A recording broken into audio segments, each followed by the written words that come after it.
നമസ്കാരം. American president Donald Trump വിമാനം കയറി ബീജിംഗിൽ ഇറങ്ങുന്നതിന് മുൻപേ ഇറാൻ യുദ്ധത്തിന് അറുതി വരുത്താൻ ചൈനയുടെ ശ്രമങ്ങൾ.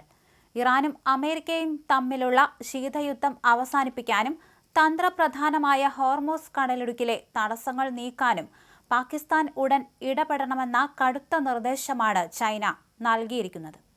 ചൈനീസ് വിദേശകാര്യമന്ത്രി വാങ് യി പാക് ഉപപ്രധാനമന്ത്രി മുഹമ്മദ് ഇഷാഖ് ധാറിനെ ഫോണിൽ വിളിച്ച് ഈ ആവശ്യം ഉന്നയിച്ചതോടെ മേഖലയിലെ നയതന്ത്ര നീക്കങ്ങൾ പുതിയ തലത്തിലേക്ക് കടന്നു.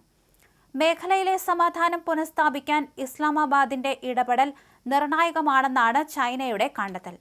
ഇറാനും US-ഉം തമ്മിലുള്ള ചർച്ചകൾക്ക് പാലമിടാൻ പാകിസ്ഥാൻ നടത്തുന്ന ശ്രമങ്ങളെ വാങ് യി പ്രശംസിച്ചു. അമേരിക്കൻ മിസൈലുകൾക്ക് മുന്നിൽ ഇറാൻ വിറയ്ക്കുമ്പോൾ ഒരു താൽക്കാലിക വെടിനിർത്തലെങ്കിലും ഉറപ്പാക്കാൻ പാകിസ്ഥാൻ തന്നെ മുൻകൈ എടുക്കണമെന്നാണ് ചൈനീസ് പക്ഷത്തിന്റെ താൽപര്യം.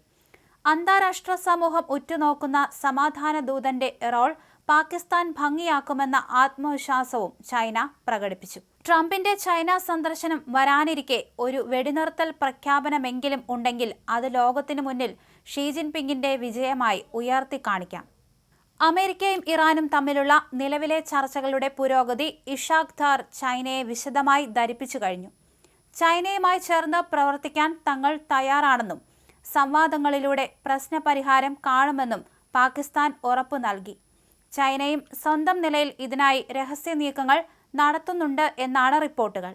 ചൈനയും പാകിസ്ഥാനും തമ്മിലുള്ള നയതന്ത്ര ബന്ധത്തിന്റെ 75-ാം വാർഷിക വേളയിലാണ് ഈ നിർണായക ചർച്ച നടന്നത്. UN ഉൾപ്പെടെയുള്ള ആഗോള പ്ലാറ്റ്ഫോമുകളിൽ അമേരിക്കയ്ക്കെതിരെ ഒന്നിച്ച് ശബ്ദമുയർത്താനും ബഹുതല സഹകരണം ഉറപ്പാക്കാനും ഇരു രാജ്യങ്ങളും തീരുമാനിച്ചു. ലോകം വലിയ മാറ്റങ്ങളിലൂടെയും സംഘർഷങ്ങളിലൂടെയും കടന്നുപോകുന്ന സാഹചര്യത്തിൽ ചൈന പാക് സഖ്യം ആഗോള സമാധാനത്തിന് അനിവാര്യമാണെന്ന് ഇരു നേതാക്കളും അടിവരയിട്ട് പറഞ്ഞു. ഇറാൻ യുദ്ധം കാരണം ഇന്ധനവില ഉയരുന്നത് ചൈനയുടെ സാമ്പത്തിക താൽപര്യങ്ങളെ ബാധിക്കുന്നുണ്ട്.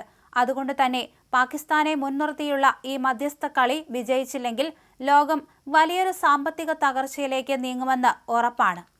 എന്തായാലും പലതരത്തിലുള്ള ചർച്ചകളും നടന്നു വരുന്നുണ്ട്. പക്ഷെ എന്നിരുന്നാൽ പോലും ഇത്തരത്തിൽ അമേരിക്കയും ഇറാനും ഒരു കാരണവശാലും അങ്ങോട്ടും ഇങ്ങോട്ടുമില്ലാത്ത അവസ്ഥയിൽ തന്നെ പോയിക്കൊണ്ടിരിക്കുകയാണ്. എന്തായാലും പാകിസ്ഥാൻ ഇത്തരത്തിൽ നിർണായകമായ ഒരു റോൾ അവിടെ എടുക്കുമെന്ന് പറഞ്ഞാലും രണ്ട് വള്ളത്തിൽ കാലു ചവിട്ടുന്ന ഒരു സമീപനമാണ് പാകിസ്ഥാൻ സ്വീകരിക്കുന്നത് എന്നാണ് അമേരിക്കയും ഇപ്പോൾ പറയുന്നത്.